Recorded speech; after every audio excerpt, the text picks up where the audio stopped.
Amigos, amigas, teófilos, teófilas, ¿cómo andan, amigos y amigas de Dios? Vamos entonces en esta segunda parte a sumergirnos en estos 4 modos de estar siendo de la iglesia en el universo. 4 modos identitarios de la iglesia, como cuando uno se describe y se da ciertos adjetivos a la propia identidad de uno, la iglesia se describe a sí misma a su vez como con 4 grandes características. Estas 4 grandes características es la iglesia una, la iglesia santa, la iglesia católica y la iglesia apostólica. Recuerden, 4 características que de alguna manera se pueden predicar de Dios en primer lugar de forma análoga, es decir, en algo se va a parecer lo uno de la iglesia de Dios, en algo se va a parecer lo santo de la iglesia de Dios y así sucesivamente con las otras 2 características, pero en realidad obviamente lo uno de Dios y lo uno de la iglesia, lo santo de Dios, lo santo de la iglesia, lo católico de Dios, lo católico de la iglesia, lo apostólico de Dios y lo apostólico de la iglesia, en realidad son, en mucho se distinguen, son distintas en gran medida. Es una forma análoga de hablar de la iglesia y de Dios. Pasemos entonces, sí, nuevamente a achicarnos. Vamos de este otro lugar a ver si sirve. Muy bien. Vamos entonces sí a pensar las características de esta iglesia. La iglesia en primer lugar dijimos que es una.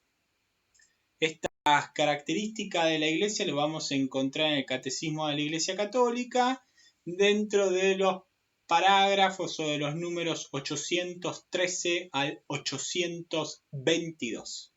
Si uno hace un recorrido de estos puntos, vamos a encontrar distintas características de la iglesia, de por qué la iglesia es una, y por lo tanto, lo que me interesa sobre todo analizar es qué implica en el día a día que esa iglesia sea una, qué implica en el día a día que la iglesia sea santa, qué implica en el día a día que la iglesia sea apostólica y qué implica en el día a día que la iglesia sea católica.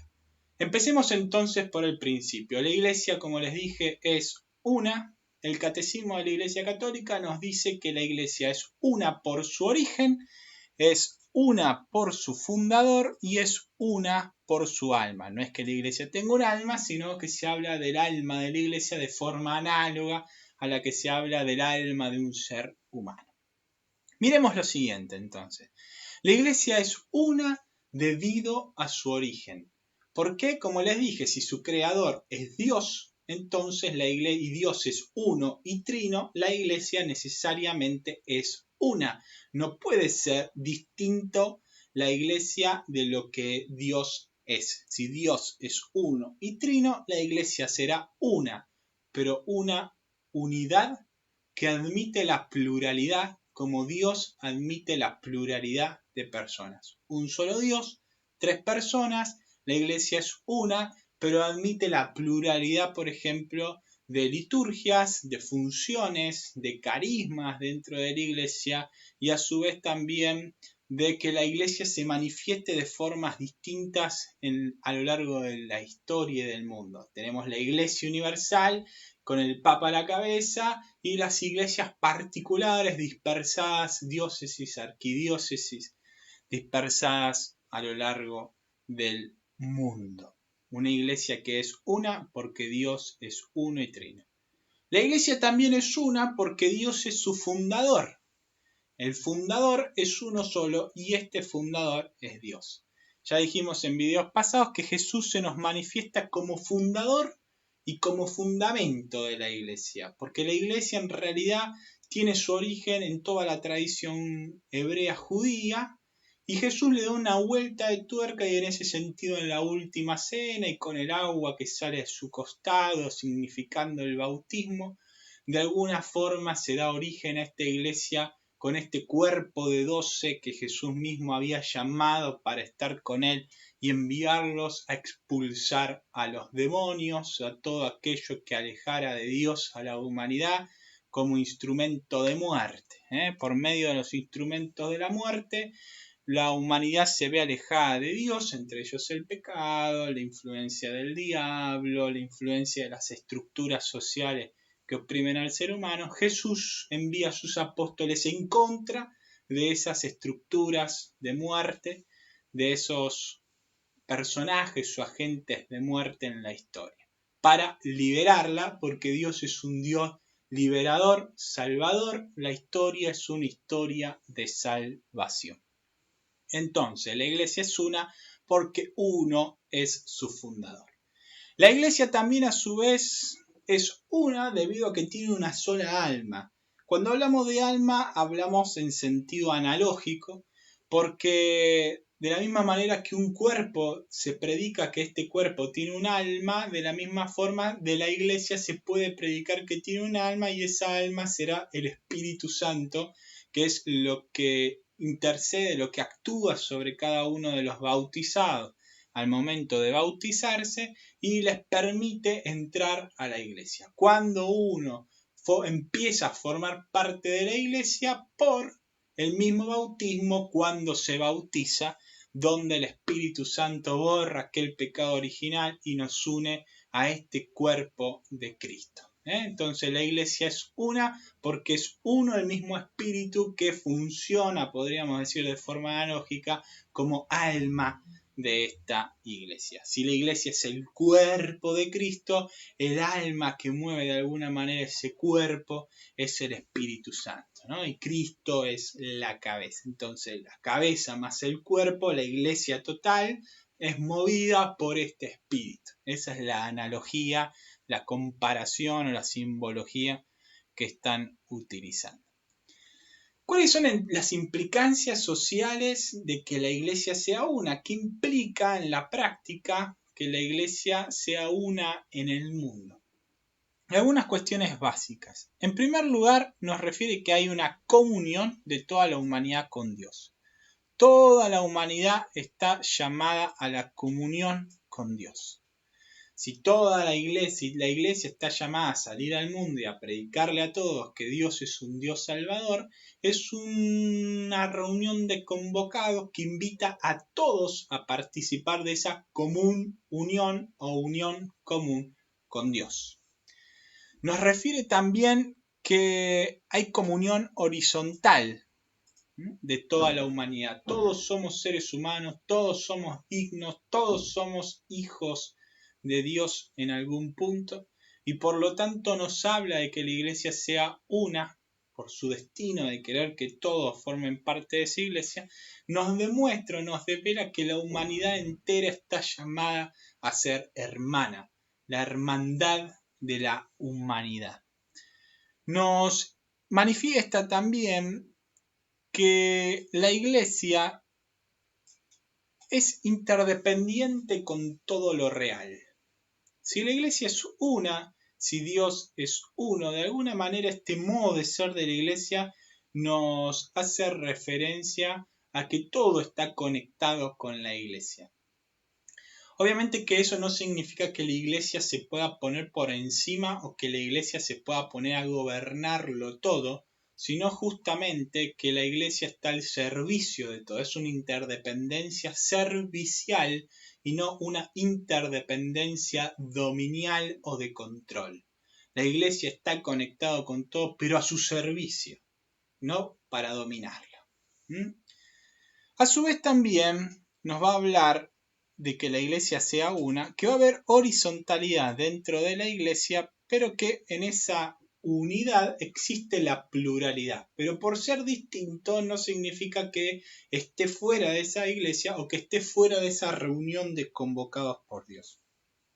Dentro de esta unidad va a haber distintas funciones, de hecho no tiene las mismas funciones el cura que el papa, que un docente de teología que forma parte de la iglesia como bautizado. Entonces la iglesia es una, y como una es una, nos habla de la unión de toda la humanidad, de la unión de toda la humanidad con Dios, de la interdependencia de la iglesia con todo lo real, donde la iglesia está puesta al servicio de la humanidad, y a su vez también nos habla de que todos somos iguales dentro de ese cuerpo, pero en ese cuerpo hay distintas funciones, como funciones tienen, por ejemplo, los órganos de un cuerpo a fin de hacerlo funcionar si uno quisiera hablar de alguna forma.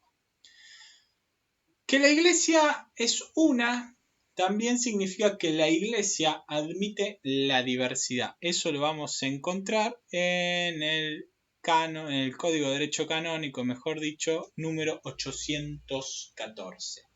Entonces es una comunidad que integra, es una comunidad inclusiva, es una comunidad que no excluye. Y ahí lo vamos a ver en un poco más de profundidad en el próximo punto. Es una comunidad cohesionada por los siguientes principios de cohesión.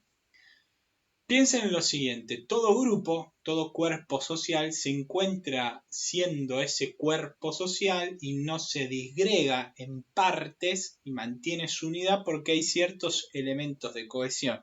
De hecho, cierta parte de la sociología o las primeras preguntas sociológicas surgieron en torno a esto, a lo cual son aquellos principios de cohesión que mantienen cohesionados a un grupo como uno y no son distintos grupos. O si lo fueran, ¿cómo es que se consideran en algún punto uno? ¿Qué es aquello que los conecta y los mantiene unidos? En todo grupo social hay distintos principios de cohesión. Por ejemplo, la religión puede ser un principio de cohesión de un grupo. Entonces todos nos sentimos parte de ese grupo porque profesamos la misma religión y consideramos fuera de ese grupo a los que no forman parte de esa religión, como por un ejemplo muy sencillo y hasta en algún punto excluyente, contrario a la iglesia, pero para que se entienda un poco la idea. ¿Cuáles son los principios de cohesión de la iglesia? Son 3, que tienen que ver básicamente con la misma idea de que cuando uno se bautiza pasa a ser profeta, pasa a ser sacerdote y pasa a ser rey, a la manera en que Jesús es sacerdote, profeta y rey. Que lo veremos más adelante en la próxima clase, posiblemente al momento de hablar de los laicos y de los clérigos y del bautismo que nos hace cristianos, miembros de la iglesia. Pero lo que nos tiene que quedar acá bien claro es que hay 3 principios que cohesionan a la iglesia y por lo tanto 3 criterios de participación o identidad de un cristiano como tal. En principio, esta comunidad va a profesar una misma fe, la fe recibida de los apóstoles, la fe que está sintetizada en alguna de las versiones oficiales del credo. El creo en Dios Padre Todopoderoso, Creador del cielo y de la tierra, y seguido, o de aquel credo niceno-constantinopolitano, que nació por allá en los primeros siglos cercanos a la muerte y resurrección de Jesucristo. Entonces, una misma fe, es decir, una misma creencia, como lo vamos a ver acá abajo, una misma creencia, a su vez también tienen una misma celebración común del culto, es decir, mismos ritos, los mismos ritos, que en nuestro caso en principio serán los grandes 7 sacramentos de la iglesia, los 7 grandes ritos que permiten que se desvele y se actualice el misterio pascual, y a su vez también es un grupo que se encuentra ordenado por una suerte de personas que cumplen la función de gobernar la iglesia temporal. Si bien el que gobierna la iglesia es el propio Cristo como su cabeza, eso no significa que no haya personas que sean vicarios de Cristo y de alguna manera cumplan su función en este orden temporal. Entonces, como todo grupo social tiene creencias comunes, ritos comunes y alguien que gobierna a ese grupo o cuerpo común. Algunas cuestiones o implicancias sociales básicas con respecto a esto. Si tienen una misma creencia, profesan una misma fe, entonces poseen conocimientos colectivos y conocimientos comunes iguales, ¿no? Esto desde una perspectiva constructivista para analizar los cuerpos sociales. Es decir, todo cuerpo tiene ciertas estructuras, todo cuerpo social tiene ciertas estructuras que no son otra cosa que conocimientos que los miembros de ese cuerpo comparten acerca de su propia identidad, de los otros, de su misión en el mundo, etc. La comunidad eclesial nos desvela como aquella que posee una creencia que piensa lo mismo en la diversidad de lo esencial, ¿no? A pesar de que esté dispersa en distintas partes del mundo, que sea distinta a lo largo de la historia esas comunidades como han predicado el mismo evangelio, todas de alguna forma creen en lo mismo en esa diversidad. Y por lo tanto, por más que estén desperdigadas por el mundo, podemos decir que son la misma iglesia. Obviamente si cumplen determinados los criterios de cohesión que habíamos dicho. La iglesia no se expresa a la ligera, por ejemplo, con cuestiones dogmáticas, debido a que cuando define algo, lo define para toda la iglesia que como les dije, se distribuye en todo el mundo y por lo tanto no es lo mismo una situación particular que sucede en Europa, Argentina, China o Corea del Norte que lo que sucede en el medio de las comunidades del Amazonas. Y por lo tanto, es una iglesia que no se expresa a la ligera con cuestiones meramente dogmáticas. La iglesia es una comunidad que percibe la historia como historia de salvación. Por ejemplo, es una de sus creencias fundamentales, una historia en la que Dios interviene a favor de la humanidad para liberarla de las diversas formas de muerte que la aquejan. De alguna manera es una comunidad que cree que Dios interviene en la historia liberándola de sus distintos enemigos que van apareciendo a lo largo de la historia, incluso del enemigo de la muerte que Cristo vence con su resurrección. Como decíamos, como toda comunidad posee ritos que actualizan relatos míticos. Hay que entenderlo desde esta perspectiva, no como algo peyorativo el mito, sino como un relato que tiene sentido y significados, significa las creencias de una propia comunidad en su relación con ellos mismos, con el entorno, con los otros, con lo trascendente. Los ritos traen al presente, actualizan de alguna manera los mitos. Por ejemplo, ¿cuáles son los principales ritos del cristianismo? Dijimos los sacramentos y como tales van a actualizar el misterio pascual. De la vida, la pasión, la muerte y la resurrección de Cristo. Otra implicancia más que tiene en la vida cotidiana es que la iglesia sea una. Como toda comunidad, la iglesia es una porque posee un orden. Este orden está regido o regulado por alguien. Alguien es una palabra que puede hacer referencia a uno o a varias personas que según una forma de gobierno que esa comunidad haya adoptado. ¿Cuál es la forma de gobierno que ha adoptado la iglesia? Es la de ser dirigidos, no porque lo haya decidido propiamente, sino porque así está constituida, así le vino dado por Dios de alguna manera, por los clérigos. Son aquellos que han recibido el sacramento del orden los que van a gobernar la iglesia. Entonces, todos los obispos del mundo, que se llama colegio episcopal, son los que gobiernan la iglesia.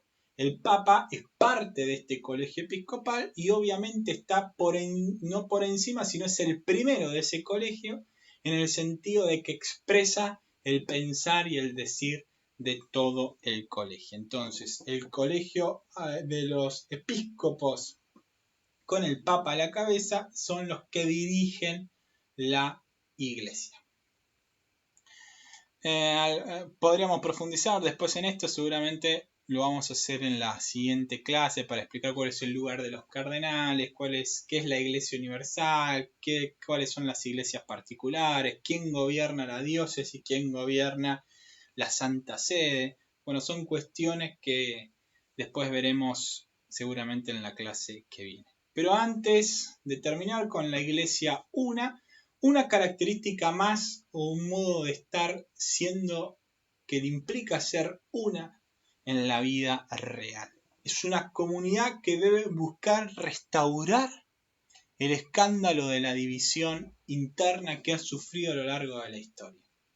Como ustedes saben, o quizás hayan visto en películas o hayan escuchado alguna vez, si es que vieron alguna vez historia de la iglesia o algo similar, que hay distintos tipos, expliquémoslo bien sencillo, de cristianismo, que si bien creen en el mismo Jesús que venció la muerte, que resucitó entre los muertos, que está sentado a la derecha del Padre, creen en el mismo bautismo, creen en el mismo Dios liberador de la historia.